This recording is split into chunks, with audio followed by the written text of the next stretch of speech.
அனைவருக்கும் வணக்கம். இன்றைய பதிவில் இப்போ நம்ம பார்க்க போகிற மிக முக்கியமான பதிவு என்ன அப்படின்னா, வருகின்ற செப்டம்பர் 7ஆம் தேதி சனிக்கிழமை விநாயகர் சதுர்த்தி ஆனது வரப்போகின்றது. இந்த விநாயகர் சதுர்த்தியின் பொழுது உருவாகக்கூடிய கிரக நிலை, கிரக மாற்றம், கிரக சேர்க்கை பொறுத்து இனி வரக்கூடிய நாட்களானது கடகராசிக்காரர்களுக்கு எப்படிப்பட்டதாக இருக்க போகிறது என்பது குறித்த பல முக்கியமான கணிப்புகளை பற்றி தான் தெரிஞ்சுக்க போகிறோம்.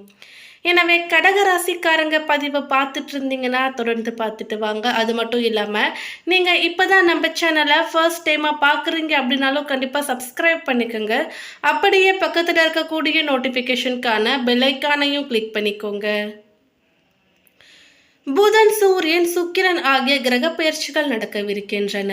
மேலும் மிதுன ராசிநாதன் புதன் பகவான் கடக ராசியிலும் சிம்மத்திலும் பயிற்சி ஆகிறார்.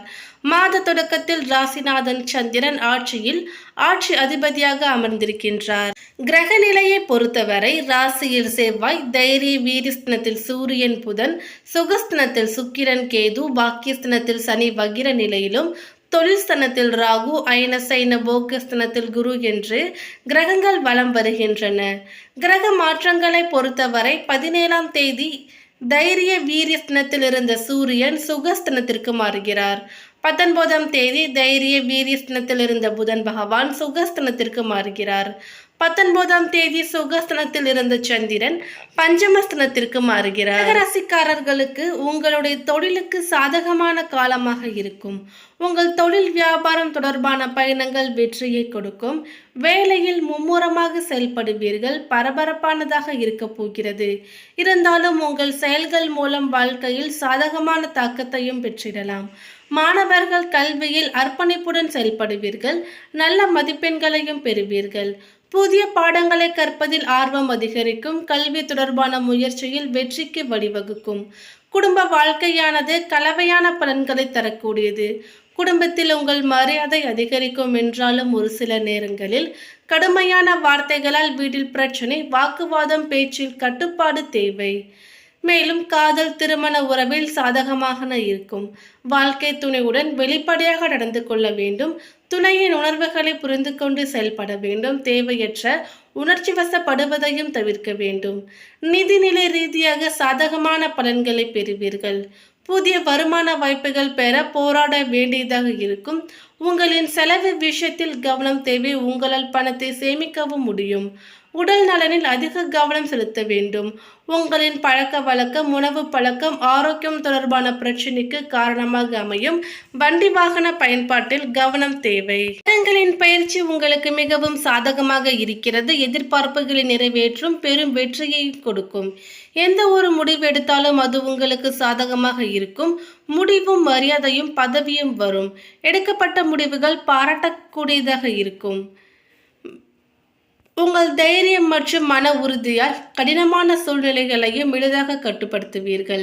செல்வாக்கு மிக்க நபர்களுடன் தொடர்பானது அதிகரிக்கும். வீடு மற்றும் குடும்பம் தொடர்பான ஒரு சில பிரச்சனைகளால் உங்கள் மனமும் குழப்பமாக இருக்கலாம்.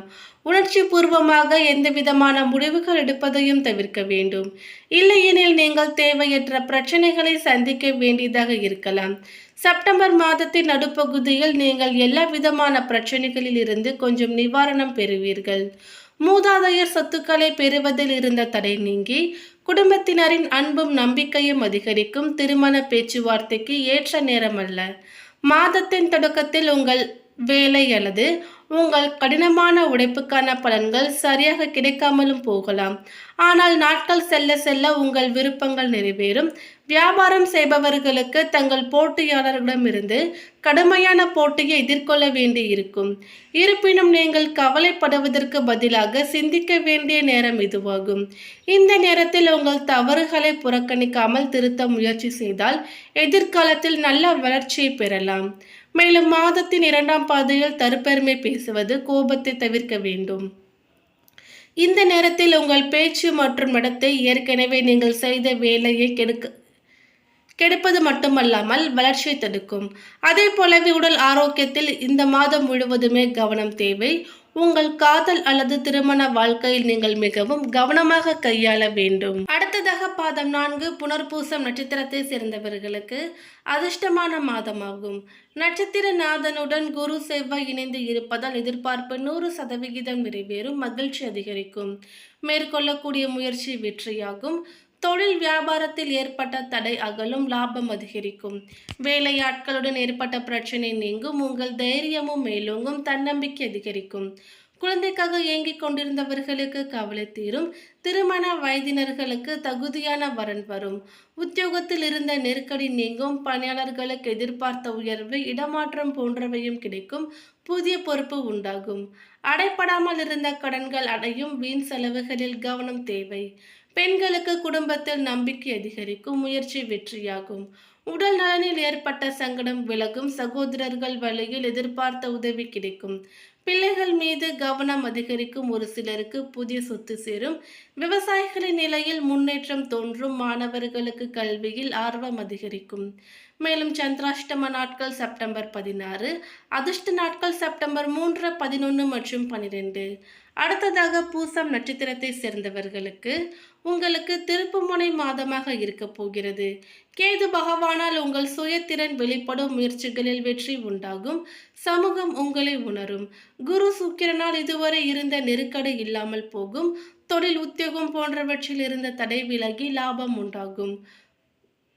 குலதெய்வ அருளால் செல்வாக்கும் அந்தஸ்தும் உயரும். நீங்கள் யார் என்பதை நிரூபிப்பீர்கள்.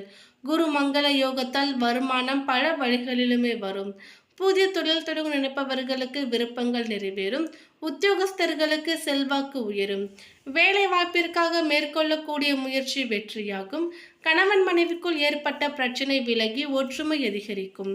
பெண்களுக்கு புதிய நம்பிக்கை ஏற்படும். மாங்கல்யஸ்தான அதிபதி வக்ரமடைந்து இருப்பதால் கணவருக்கு இருந்த பாதிப்பு நீங்கும். பிள்ளைகளால் பெருமை ஏற்படும். குரு பகவான் பார்வையால் புதிய நட்பு ஏற்படும். திருமண வயதினர்களுக்கு பொருத்தமான வரனும் அமையும். சொத்து சேர்க்கை உண்டாகும். அரசியல்வாதிகளுக்கு பொறுப்பு தேடி வரும். மாணவர்கள் ஆசிரியர்களின் வழிகாட்டுதலை ஏற்பது நல்லது. சந்திராஷ்டம நாட்கள் செப்டம்பர் 16, அதிர்ஷ்டமான நாட்கள் செப்டம்பர் 2, 8 மற்றும் 11. அடுத்ததாக ஆயில்யம் நட்சத்திரத்தை சேர்ந்தவர்களுக்கு மாதம் முழுவதும் குரு சுக்கிரனின் சஞ்சார நிலைகளும் உங்கள் விருப்பங்களும் நிறைவேறும்.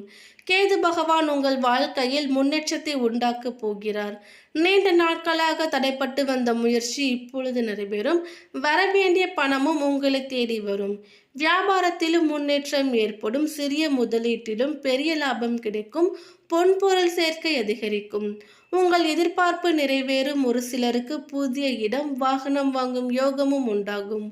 உங்கள் வாழ்க்கையில் இருந்த சங்கடம் ஒவ்வொன்றாக விலக ஆரம்பிக்கும். சமூகத்தில் அந்தஸ்தும் செல்வாக்கும் உயரும். திருமண வயதினர்களுக்கு வரன் வரும். குழந்தைகள் குறித்த கவலைகளும் நீங்கும்.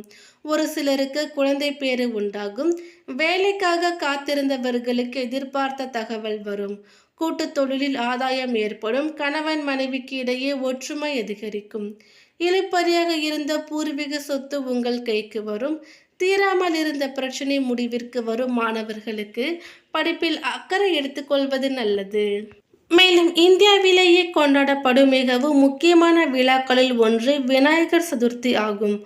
ஆவணி மாத வளர்பிறை சதுர்த்தி திதியில் கொண்டாடப்படுகிறது விநாயகர் சதுர்த்தி.